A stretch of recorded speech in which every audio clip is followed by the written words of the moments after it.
Billy, are you allowing Chris Whittingham on the Tua bandwagon? No, get out of here. Attaboy. No. We went over this like 3 months ago. No. Yeah. He has the highest third down passer rating in the league. So they've got something that I've wanted since Marino, which is when they're in third and long, they're the best in the league. They're terrifying on offense. Their receivers are not only looking like the best duo statistically through half a season you'll ever see. Tyreek Hill is going to break Calvin Johnson's record for receiving yards if he continues on this pace. He's got 460-yard games, and the rest of the league have 5 total. Everybody else in the league, you've seen how great A.J. Brown is and a bunch of other people. Hell, DeAndre Hopkins had 150-something yards yesterday. But he's got 460-yard games, and the rest of the league's got 5. I would say combination of quarterback and wide receivers that the Dolphins have the best in the league. Like, you might say Jalen Hurts and the Eagles wide receivers. I would say no. The Bengals, too, but the third receiver, Stugotz, it is a fairly amazing stat that between Gesicki, they've got a couple of guys who've got 100 yards receiving. They've got everyone else is under 100 yards receiving. And then they've got those 2 guys who are going crazy on everybody, even though they're the threats. Like, everyone knows they're the threats, and they can't stop the threats. You sound mad about this. This is a good day, Dan. Like, what's going on? Why are you upset about the Dolphins' success? I mean, since Marino, that's a long wait.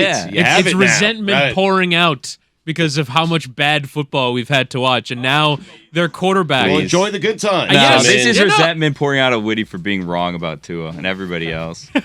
Big L's last weekend, by the way. Everyone was like, oh, Justin Herbert, versus Tua. And everybody was rushing to, you sound so crazy, Emmanuel Acho, saying that Tua is good. This is why you're wrong. Blah, blah, blah. And then, boom, in your face, Tua again. In your face, Justin Herbert on a bye. Witty's not even giving Tua credit. You're hedging. You're like, he needs the perfect setup. They do have the perfect setup. I don't think you can criticize the fact that Mike McDaniel's passing offense has guys wide open. I heard a stat that Tyreek Hill had on average 3.5 yards on separation on his catches. They've got 4 guys yesterday who had. Now this is Detroit's terrible at defense, Right. but they had 4 guys who had an average separation of 3 yards. It was crazy. And so their offense is perfectly set up for Tua to fully maximize his skill set, which, by the way, Will you shut up and say he's good? I know. Just say he's been good this season. Oh, see, you didn't say it. Isn't that you a hear the coach's difference? job to tailor the offense to the quarterback's strengths? I mean, But Look what Aaron Rodgers is like without talent. Wow. yeah. yeah, Better than Rodgers, better than Brady. I will give you better than Matthew Stafford this season. Amazing. Better than a lot of quarterbacks. But yeah, the surrounding All of them. talent really matters. Jalen Waddle was a hit of a first-round pick. They did really well there. Tyreek Hill was an unbelievable trade. Like, that's as good as a trade can go when you're giving up that much draft capital and you're bringing in a player that maybe didn't live independent of an extraordinary quarterback. He obviously does. So they have done everything that you'd want to do to surround a good young quarterback with talent and put him in a position to succeed. They haven't really gotten him killed this year from an offensive line standpoint. Everything's been great. They almost did actually get him twice, killed. like literally. yeah. It was like Yeah. a They almost got him. Yeah. Yeah. Everyone Did you was miss talking that? about Or it.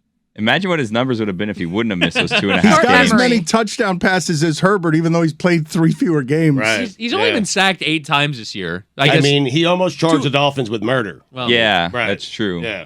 Lots of arrests for quickly life. we forget. Yeah, in prison. Maybe capital punishment because it's Florida. Yeah. They are 11-1 in the last few games that he starts and finishes, except for that one where they almost got him killed. That one is taken out of the equation. But it seems like it's still not good enough for you guys, which is the craziest part. Like, you seem to still just be like, but What do you you're want- just waiting for something. So you want me to say that Tua is going to be the Dolphins franchise quarterback for the next Yes. 15 Yeah, I mean, years yesterday- and lead them to a Super Bowl victory? Dan And Marino. you can't well, say that about Lamar Jackson. Like, he could get hurt. I'm just saying, you're Yeah. like, obviously injuries could happen. But No, and so injury permitting, that you guys think Tua is this guy. Yeah, Dan Marino hugged him yesterday. You would hug him after throwing for 350 yards and 3 touchdowns and no interceptions. Is that the first time that a Dolphins quarterback has ever done that? Why do you think Tua can't win a Super Bowl? Like, what are you doing there? Worst quarterbacks have won Super Bowls. No, of course he can win a Super Bowl. What I'm saying is this generational quarterback that is going to save the Dolphins franchise from the mire that they've been in. The heir apparent to Dan Marino, one of the very best guys in the league. Dan Marino didn't do shit, okay? Like, enough with Dan Marino. How many rings does he have? 0. He's got a statue in front of the stadium. Please. Debatable. It's not debatable. Well, no, that He's is got a fair, statue yeah. in front of the stadium. Debatable as to whether or not the statue should be in front of that stadium. That's true. I mean, that's true. Wait, debatable. Put it on we're the poll, rewriting please. history on Dan Marino. What are we doing? Well, I mean, Billy and Stugotz are being Billy and Stugotz, but Well, go ahead what do and you put mean? it on the... Wait, hold on. Didn't some plain Jane quarterback the other day pass Dan Marino like Matt Ryan or Matt something? Ryan. Okay, so Yeah, it's easier to please. pass now. It's like Dan Marino was levels above every quarterback that played in his era. This isn't me being maximum Stugotz. I've questioned Joe Namath and his greatness as a Jet fan. Okay, I don't but think he's there- very good. Yeah, but Joe There's a Namath isn't very statistical- good. Everyone does that. That's not a you thing. He has doing more Marino, interceptions Montana than right now? touchdowns. It should be Montana Tua at this point, I think it's honestly. Marino Namath a little bit. Yeah. Put it on the poll, Guillermo, at LeBatard Show. Should it be Montana or Tua? He does have the stats over 5 games that are the kind of offense the Dolphins have not had since Marino. Billy, I will not allow you to be so disrespectful and forgetful that you say, what has Marino ever Forgetful. done? He did it when I was like 3 years old. Like, it's not a forgetting thing. It's like an I wasn't alive thing. They should have put up a Tua statue instead of a That's Marino exactly statue. right. Right. She's right about that. Yeah. Would you put the lay on Tua or not in the You would statue? have You been have like to go 14, lay. so They beat the Lions yesterday. Lay or nay? Wow. They're Good one. game. They're 5-3. He threw like 100 interceptable passes last Sunday. Oh my God. Here we Jesus. go with this Right. shit again. Yeah. Do you like happiness in your life? Like, are you someone that enjoys happiness or you just like complaining you about kidding? everything? Have you ever seen him drink tea? Of course he likes happiness. He's pro DJ Moore and anti Tua. It's weird. He is not anti-Tua. Yes, he is. Stop defending Seems him. like He's he is. anti-Tua. Yeah. Enough. He's had a chance to get on all season, and he waits for this game of all games to say that Tua did okay, then to just shit on Tua's performance and say that it was against a terrible team. No, I'm not. It was against a terrible team. It was Really against a bad terrible team. team. Yeah. He was amazing yesterday. He's had some really amazing games this season. That fourth quarter against Baltimore was incredible. They beat the Buffalo Bills. I watched them in the first quarter last night, and I'm just thinking to myself, how the hell did the Dolphins do that? So he Different has defense on the road. I Seems will- like the defense had a bye week this week, right? Like they said, you know what, let's just take this one a little bit easy because they held up the Dolphins in that Bills game, obviously. But yesterday, I could have scored from They home. shut him out in the second half, though. The first half was terrible. But let's be honest, the Sun beat the Buffalo Bills. I'd like to see that on a neutral field. Wait until you see where Witty will be perched for Miami having to go into Buffalo later this season. Witty's going to swoop in as the anti-Tua guy. Do it against the Bills is going to be now do it in the postseason. Attaboy. They did it against the Bills. They're Yeah, the only beat 'em ones, already. Yeah. only Buffalo. ones to do it against But the do Bills. it on the road is what Witty's no, going to say. I'm not. Yeah. No, I think Tua is a good quarterback. I am waiting to see if he becomes a great quarterback. He's good. He is good right now. His numbers are that of a great quarterback. Also, So what his does he have numbers to are do to of that. prove to you? no, It's just 5 games. He wants a bigger sample. telling me to shut up. No, we're He's just right, though. wondering, Shut what, up. what does he have to do to prove to you that he's going to Not do that it great? matters. We're on a podcast. Why are you telling me to shut up? Do it in more than 5 games. Well, your voice Voice sounding does sound good. like your There's voice only been sounds 5 like You know, games so a lot of, far. Germs are a thing in my house Oh, these gross. days. Stay away from Yeah, me. I know. I come here, man. I'm shutting up. Why? 5 games, I guess what Witty is saying, and this was the formula. It in a copycat league, I think the formula, just whether it's Philadelphia or Miami, it's value at quarterback and trade a bunch of picks for a number 1 when you already kind of have a number 1, but you can make him the number 2. Because Philadelphia, it's the same exact thing, Stugotz. They traded a bunch. They went all in on A.J. Brown the same way the Dolphins went all in on Tyreek Hill, even though a lot of people before the season would have argued, I think, that Philadelphia and Miami weren't a piece away. And if they were a Right. piece away, the piece away that they were was the quarterback. And so they got the quarterbacks, the help. and one of them 7-0 and looks like it belongs with Kansas City and Buffalo. And Witty's still got questions about the Dolphins being 5-3 after 5 games. He's got questions that the sample before Tyreek Hill is more representative than the sample that you've seen with Tyreek Hill. It is interesting. The Eagles and Dolphins have built their offense in a similar fashion, drafting the quarterback, drafting Devontae Smith, and then going it all in on A.J. Brown. But with Tua as the starter and ending games, their winning percentage the last 10 games, I think they're 9-1 or 8-2. And so I am wondering, like, Jalen Hurts is great, but again, what does Tua have to do to prove to you that this could be a great quarterback and a quarterback that can lead this team to the Super Bowl? Because right now, no one has a single question about Jalen Hurts in Philadelphia. It is they're very bold strategies, just drafting all the Alabama Heisman finalists of the last 6 years. I'm glad it's working out for them.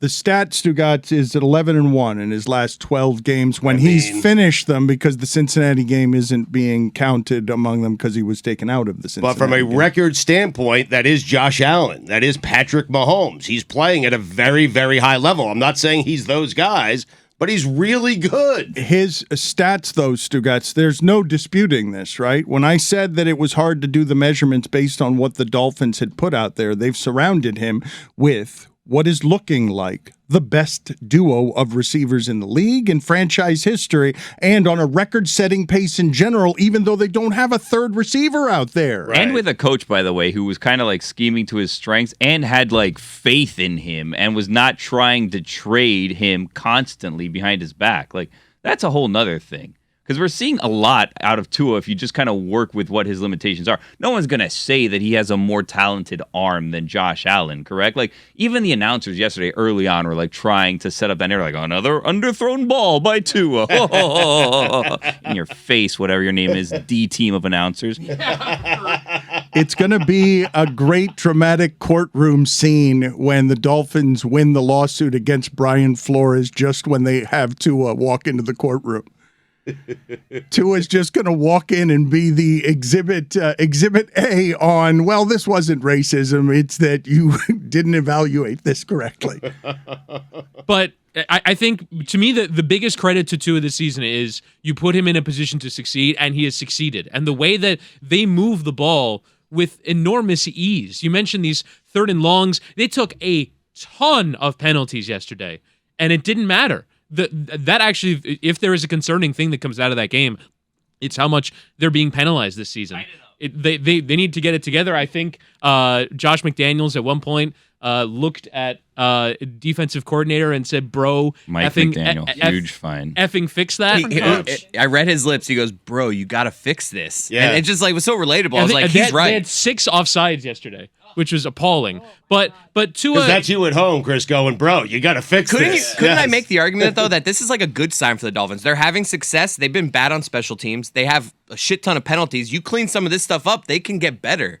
Like, this team isn't even maximizing its potential and yet. they have the room to get better because their next few opponents aren't great. They're at the Bears next week. They're road favorites against the Bears. And I think Tua, to me, the most impressive thing that he's doing is he's pushing the ball to the second level. And there's space there, and he's finding Tyreek Hill with space to run after the catch, and Jalen Waddle with some difficult throws. That wheel route is not one that we see very often for the touchdown yesterday. Yeah, Jalen Waddle has absolutely torched that corner, but that's not a throw that we see very often in the Dolphins' arsenal. They are a free-flowing offensive team, which has not been who they are, and the quarterback deserves a huge amount of credit for that. It's time for a pie chart. McDaniel, Tua, and Tyreek. I love it. I love a pie chart. Because McDaniel, I think we're underselling in all this. Tyreek's getting all the credit for this. The scheme, he's wide open a lot of times. Yeah. Like, I give McDaniel, I almost think, it seems I'm a impossible, pro Tua guy, but I chart. almost think Tyreek and McDaniel are bigger pieces of this pie than Tua. Hold on. So this If I said that, you would leap over that microphone and kick You're my right. ass. This is a 6. But he's in. He 6 can pieces say of it. this pie. 6 pieces of pie. How many pieces of pie are given to McDaniel? Well, we usually do by percentages, but we can do pieces. No, All right. it's a pie. Right. We'll do apple technically, pie. It's a pie chart. But technically, a pie could be 2 slices. I could just cut it in half. For hypothetical sake, we're doing 6. Okay. I'm going to 3 on say each side. at least 2 slices are McDaniel. Right. I'm going to say 3 slices. Wow. 3 slices to McDaniel. You just have it 3 and 3, and 2 is no part of the pie. It's quick math. The thing that Whittingham is saying, though, and this is the part that was exciting before the season, previous years you get down 14-0 on the road, and you don't exactly feel like the Chiefs. You don't feel like shrug your shoulders, it's okay, where the offense is going to be able to move up and down the field. You're down 21-7. It's going to be another one of those days, Stugotz, on the road where the Dolphins are what you thought they were because you're wearing all the scars of 20 years. But they made the comeback look easy, and they're making offense look easy. Joe Rose was doing that, by the way, on the radio broadcast. Oh, my God. As soon as they scored that second touchdown, I was like, this is about to turn ugly. If they don't turn things around real quick, this one's about to get away from them real quick today, Jimmy. Not his fault. I mean, he's scarred. I mean, he's watched the same football that we've watched the last 20 years. That's usually what happens. It's touchdown, fumble, touchdown. And we've seen that start on the road a million times, and it usually ends 38-7. No, we need a little faith from Doggy. You know what I mean? Like, I don't like what's going on there, and I'm not gonna say that I'll go in that booth and I can kind of lift their spirits. But if they need some help, I'm happy to go in there and get the spirits up in that booth. Because we need a little jolt of energy. I'm not going to lie. And I don't want to be the one to criticize the radio broadcast. That's been done before. No, I would not. I would never. No, I don't want to do that that. was the TV broadcast. The D called team. The D team. Yeah, the D team, please. That's not even debatable. What are their names even? Who cares? They're good announcers. No, they're not. Andrew Shit Catalan and James Lofton are good announcers. If you're on the Lions game, you're a D team. That's it. That's fair, right? Mm-hmm. Detroit. She's right. Do you guys get some enthusiasm from the fact that I'm having a hard time thinking of a team that has its receivers this wide open because of the run-pass option, because of the scheming, because the quarterback is making quick decisions? And Stugotz, a couple of the touchdowns yesterday were his third read. He's going through the progressions like a quarterback who has learned very quickly that he needs to get rid of the ball. And so when he's throwing touchdown passes to his third read, this is what Zach Wilson has yet to learn in a similar time frame. Right. Because there's no disputing that. Well, Tua has had slightly more time, but you're right. He has not learned that skill yet. Yes. And they're wide open. They're always wide open.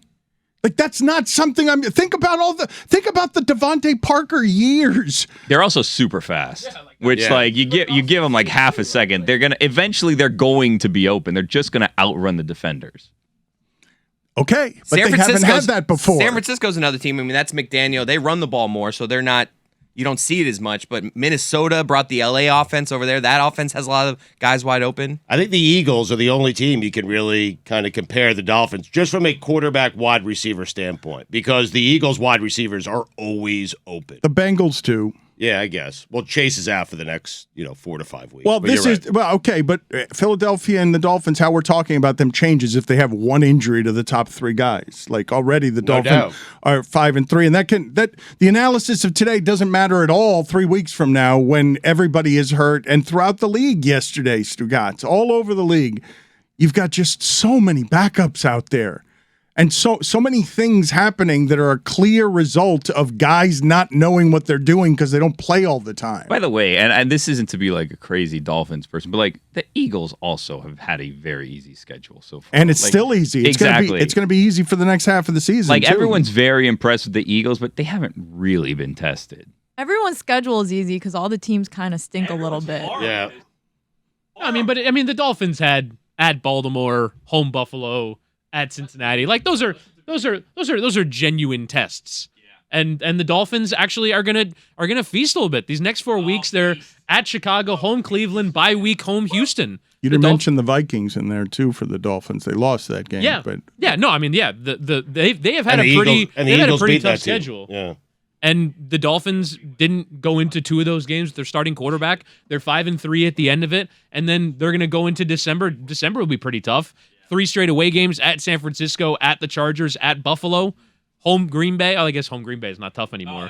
I think the Dolphins this year are wildly exceeding your expectations. I think you can feel really confident about your coach, which we did this with Brian Flores, and then it ended really quickly, but the way that Mike McDaniel opens things up for this offense, it's incredible. Tua leads the NFL in yards per attempt. He leads the NFL in quarterback rating. He's completing 70% of his passes. He doesn't throw interceptions. The way that Mike McDaniel, who was brought in as a running game guy, has opened life for Tua Tagovailoa is absolutely incredible. Tua gets no credit from Witty for all these stud receivers he has. And then Aaron Rodgers last night is getting praised almost for how little receivers he's had. I've never heard Chris Collinsworth mention, and the broadcast team in general, they mentioned 75 times how he has no. After every play, it's like, oh, well, he has no receivers. What do you want him to do? It's like the opposite of the Tua thing. They're just like, we can't criticize him. He has no talent. It's like, can we give? I'm not saying he has any talent. Find a middle ground. But it's like,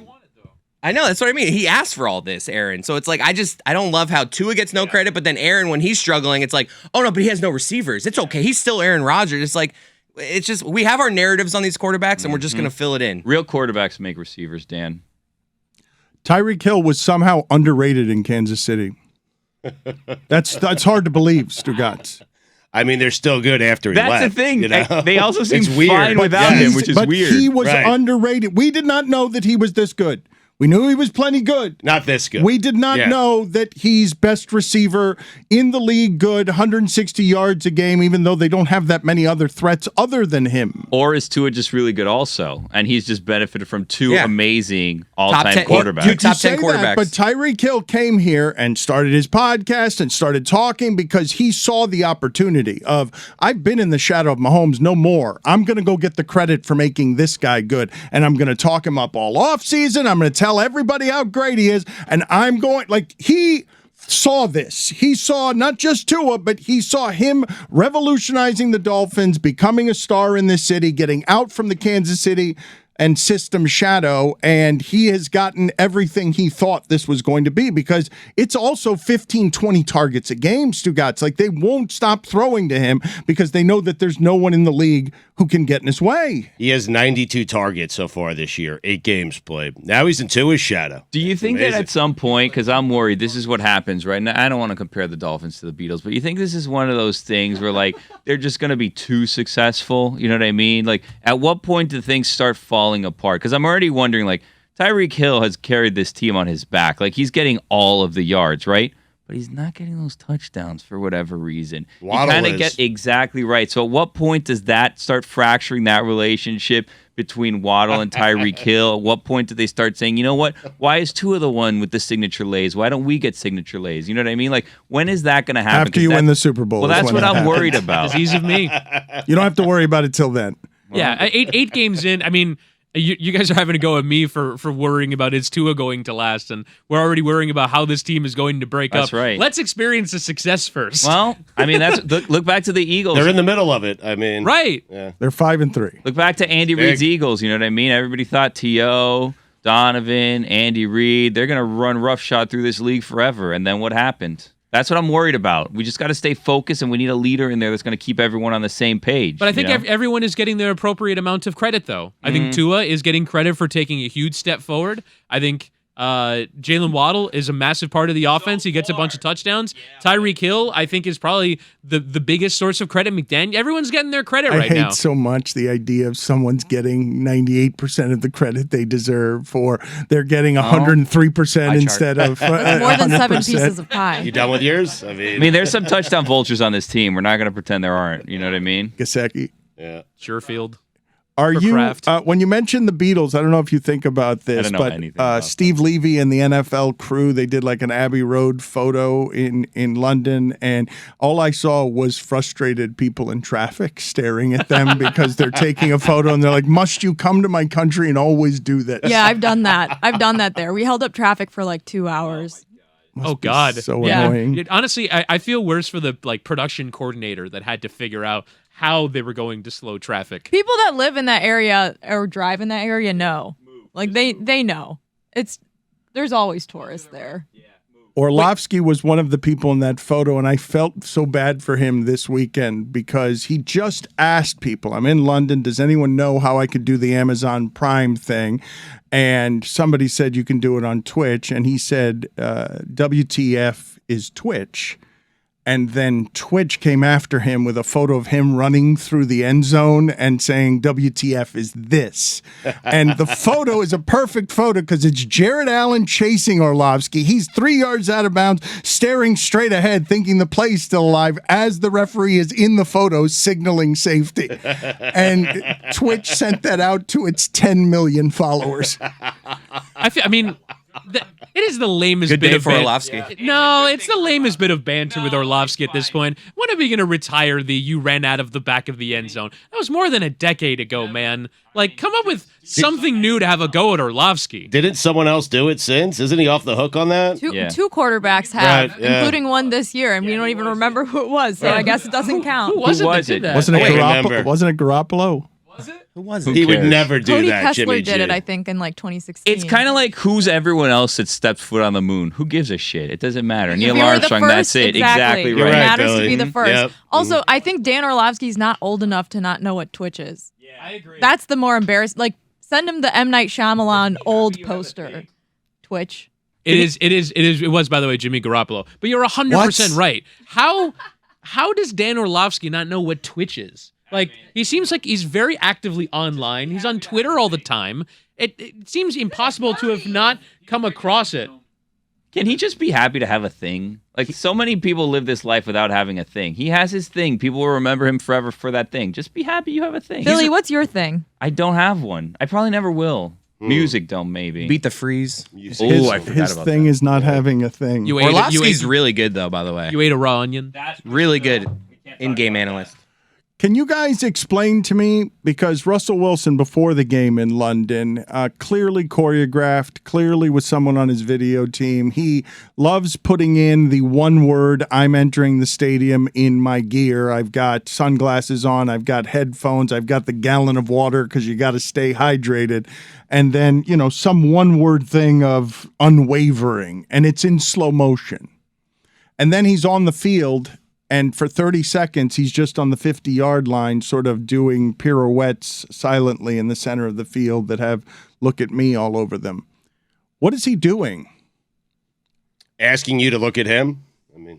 But I'm guessing, though, that most people are seeing this, not just the inauthenticity, which they're always complaining about, but I think a lot of people, you made me think of this when you said Orlovsky, how does he not know what Twitch is? How has Russell Wilson already gotten to dad lame? Dad lame on cool. That would intimate that he was ever cool.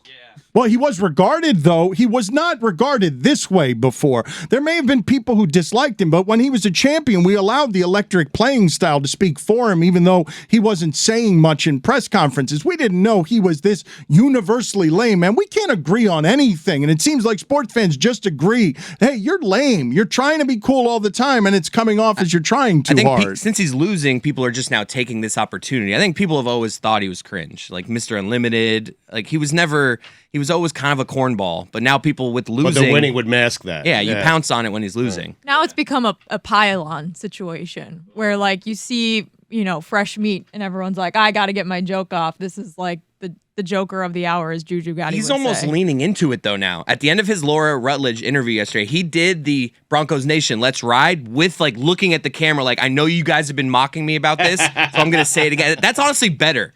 Like, double down, like, yes. lean into it No at doubt, least. yeah. It's less corny when you lean into Starting it. to like Russ again. I am. Yeah. You know who the opposite of Russell Wilson is? Randomly in sports, Klay Thompson. You know how Klay Thompson, he's just always no matter what he's saying, you're like, this guy's just being who he is. That's Klay Thompson. He doesn't care what anyone thinks. Like, if we're looking for the complete opposite of Russell Wilson and why Klay is so likable. Well, he does care what people think. He got his feelings hurt by Barkley this But he's weekend. so honest about it. He's just like, man, that really hurt my feelings. I got into a way too long debate about this with two of my friends over the weekend who were like, the cruelty to Russell Wilson has gotten over the top. And there was a tweet that I saw people retweeting that was like, the NFL media is very quick to rehab the reputation of, domestic abusers and on all of these other people that do things. But then, with Russell Wilson, it's like, what has he really done wrong? And so I was arguing about that with my friends this weekend. And I was like, well, it's not really just that he's corny. I think people find him disingenuous. And when there is a lacking of authenticity or a seeming lack of authenticity, that is something that people really like pounce on now. And I don't know, I'm not saying whether it's right or wrong or fair or unfair, because I think the point that was in the tweet is accurate, that like we forgive all sorts of worse behavior as media members, but we're very quick to make fun of someone if they do something that's just a little embarrassing or it seems a little bit fake. It's also great whenever an athlete is even close to as lame as we are. It's wonderful. Especially when he's such a good exactly. athlete. Well, it's also just, it's so contrived. Like when he's walking off the field, it's not like he's just getting caught walking off the field getting videotaped. You could tell his camera person's like, all right, Russell, we're going to do the post game thing now. And he's like, Bronco Nation, good win. It's just like, none of this is natural. Let's play the sound of Klay Thompson getting his feelings hurt by Charles Barkley. You don't often hear a guy. It's always so much bravado, and it's not just a guy saying, ouch, man, you hurt my feelings. So, it hurts when someone like Charles Barkley, with the platform he has, says you're not the same player prior to the injuries you have. It's like, no duh, man. Consecutive years, I tore my ACL and my Achilles in consecutive years and still help a team win a championship. I mean, it hurt hearing that because it's like, man, I put in so much freaking effort to get back to this point. Like, it's hard to even put into words what I had to do to be the player I am today. And it's like, I played 57 games in 3 years. Like, give me some freaking time to get that back and just hear someone say, oh, he's not the same as he was prior to the injuries. Like, duh. Like, who goes through something like that and comes back? I don't know. It just hurt my heart hearing that. Oh, but man. you know what? I'm going to internalize it, and it's going to be fuel for me to be even better.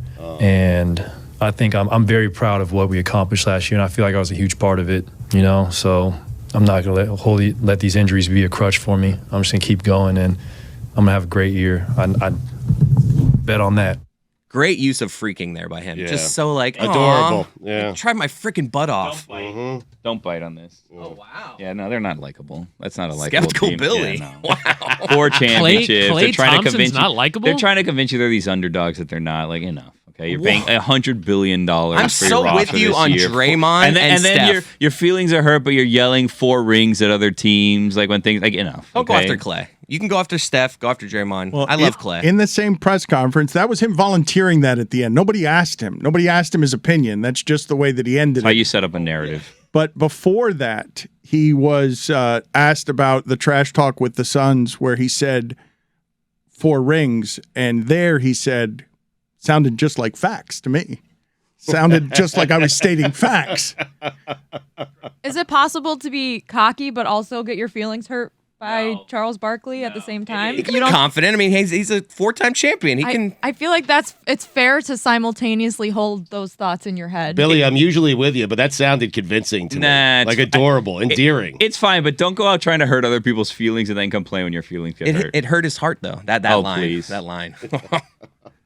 The 55 games and the rush to tell someone that they're washed, it would hurt anybody's heart to be in that circumstance of trying really hard. It probably hurts Russell Wilson's heart that he's been trying for 3 years to be something that you want, and he can't get there. He's trying to be. Just be natural. but- His solution was to do high knees on the plane. It's like, dude, read the room. Read the plane. I mean, A-Rod suffered from the same thing. I don't know that there is something that will get you in more trouble. Athletes don't mind a lack of humility. They don't mind as much someone being a jackass because they're too confident. But insincere and inauthentic, where you're trying, like, that's the thing about. it's fine if he's helping you win, right? I mean, it's Well, fine if he helps you win. I just don't know how we're that comfortable assessing that that's not the real him. How do we? I mean, he keeps doing it. His social media team keeps putting this person out there. I don't know how we're so comfortable saying this guy's a fraud when none of us know him.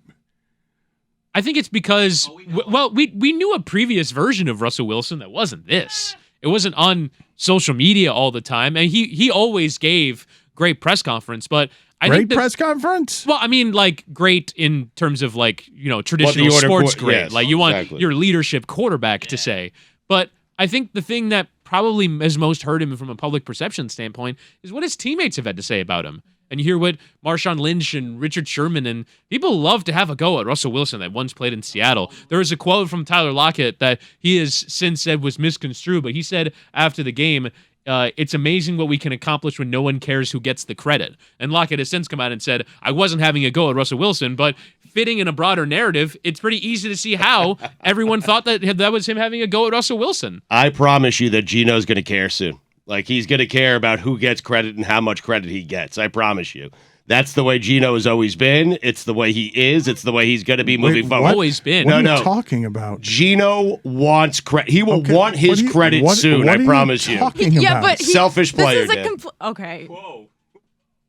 Whoa. Completely different set of circumstances if you're someone that hasn't gotten a shot. Yeah, you really do sound like a bitter Jets fan. I'm so bitter. You I kind know. of sound like a bitter Jets fan the whole hour. When I you're wish like, I had him. you're yelling at me to appreciate Tua more. Because I haven't had You a quarterback should, in my entire You life. had and Geno you- Smith. No, I didn't. They wrecked Geno Smith, okay?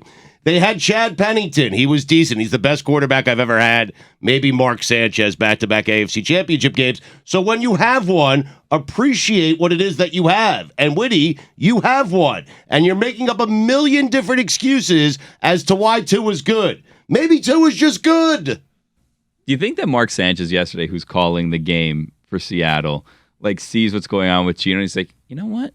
I have a little left in the tank, I think. I think I could do this. Just given the right shot, I'll sit behind someone for a couple years. Like, I could do this. This could be me. Because he saw Gino sit behind him for such a long time that he's like, I think I could do this. It is great hope for all of the backups in the NFL.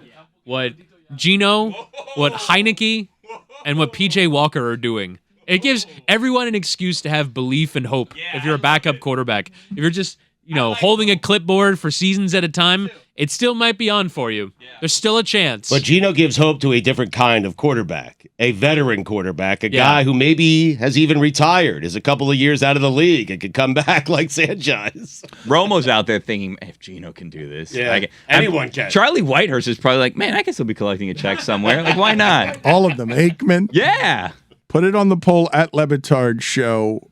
When broadcaster Mark Sanchez is watching the game, which one makes him feel like he can play more? Is it just Geno Smith or watching Jets Patriots yesterday? Watching in a Jets uniform their quarterback Bad. do what Mark Sanchez had to look at and say, I can do that. Were you pining for Mike White yesterday and his 4 interceptions, Stugotz? I was pining. I was pining for anyone. I didn't realize that Joe Flacco was in street clothes, but I said this last night. I was screaming his name in my living room, and I would have taken him in street clothes.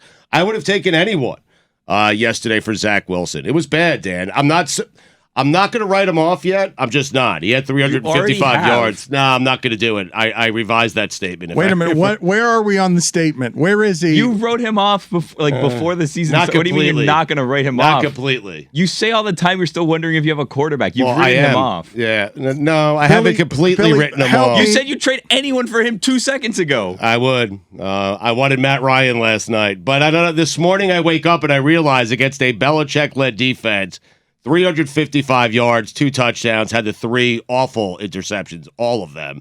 Probably cost them the game. Stugotz, But maybe there's something there with the 355, 2 touchdowns. do you realize, though, that we have gotten to a place where the precision and the efficiency of the quarterbacks is such that, man, in the 80s and 90s, 3 interception games were normal. Now you cannot have it. You lose the game. Your quarterback throws 3 interceptions, you're losing, period. That's changed a great deal in the last few years. You cannot learn the job because Tua spent 2 years just being the quarterback that the nicest thing you could say about him is he doesn't throw interceptions. Right. And that's not enough, Stugotz. That's a starting point. You cannot play in this league if you throw 3 interceptions in a game. You're not allowed to keep playing. The difference in yesterday's game was Mac Jones threw 1 and Zach Wilson threw 3. Now, Mac Jones threw a terrible one, a pick 6 that would have made the game 17-3, but Mac Jones didn't play great. In fact, Zach Wilson probably played better, but Jones only had 1 turnover and Wilson had 3. How the tables have turned on Tua, by the way, where before the best thing you can say about him is, oh, he doesn't throw interceptions, and now he throws for almost 400 yards. Like, well, he threw 4 interceptable balls that could have been interceptions. Was that a Witty impersonation? I don't know who it was. It sounded but it's like someone I No, hate. there's been like a whole Wow. Twitter back and forth about interceptable balls used as a stat. It's very inside football, and it's stupid because, yes, it is a stat. It does count if you're looking at like advanced metrics, but no, we don't have to like say it's the same as throwing an interception. No, 'cause but it's it not. is. But It is. It's bad. Don't throw a ball at the other team's defenders. Like that should count against you when you do that. There is no virtue in a quarterback having their interceptions dropped. I It agree doesn't with make you. them any better of a player. I agree with you, but it's like, yeah, I don't think most people are analyzing the game at that level. So that's kind of where the disconnect is. It's like people talking past each other. And again, it's very inside football. It's just trying to quantify should've. I think there's a lot of stats right now that are like completion percentage above expectation is sort of similar to that, where it's just what should he have done and what did happen and what accounts for that disparity. And in some quarterbacks' case, there are some quarterbacks in the NFL that have 6 or 7 dropped interceptions. And they're just lucky. They're lucky that they don't have 10 interceptions Well, to their Josh name. Allen and Mahomes last year were very fortunate in that regard and had exceptional seasons. But this is the quantification and the measurement of everything. You saw it in baseball, Stugotz, where they started doing with batting average. Well, wait a minute, though. What about hard hit balls that you were putting in play? What about line drives that you were hitting right at people? And then you saw the metrics move, and then everyone got so informed that the shifts started happening. I don't think it's an irrelevant stat. I think it's a good measurement if you're getting lucky on throwing 4 interceptions in a game and just that game you didn't do it. But there isn't a dispute, I don't think, that Tua is a caretaker quarterback. He protects the football. He's not reckless with the football. He's better at that than anyone in the division, even if you count the interceptable balls that he's getting lucky on. And he's paired that with pushing the ball down the field. And that's all you want out of a quarterback. So It seems like you want more. Exactly right. It seems like he wants more. I think in Witty's defense, it seems like it's been, half of a season, and he'd like to see half of the rest of the season play out before he decides what to think, which I think is a fair approach if you've been burned by a lot of quarterbacks in your Not how we past. do No, it. that's No. fine. Make a decision. You can change it, but No, you can't. No, the decision's been made. You're out on Tua, and if they win the Super Bowl this year, any year that he's the quarterback, you can't celebrate. Billy, and that's proclaim it, though. You've proclaimed it there. I want you to make a ruling on Stugotz. Is he in or out on his I don't quarterback? know. I don't know. I'm not Stugotz? asking you. Your opinion I don't know changes where- every I don't week. know where I Stugotz, you're am. saying? Yes. I'm giving him time to kind Oh, of make he gets assessments. time? Yeah, he's Okay. let him look at the Thank numbers, the you. interceptable Yes. balls, all that. Yeah. Josh Allen had 4 interceptable balls in the game against Miami. Does no one care about that in the No. game Oh, against no. Miami? were they intercepted? I remember it as it happened. It's part of the reason why, first off, Buffalo had 1,000 plays in that game, but he didn't play well despite having 400 yards. And it's good to have that sort of added context because we get to see, he threw the ball 65 times, he had 400 yards, and he should have thrown a few interceptions. They were Dolphins also garbage 400 yards where he was doing Yeah. like little 3-foot screens that were going for yards. What- That was the biggest waste of a 400-yard passing performance I've ever seen. What happened to what actually happened? That's a good question. Where's that stat? Put it on the poll at LeBatard Show. What happened to what actually happened? It's called you reading the box score after the game.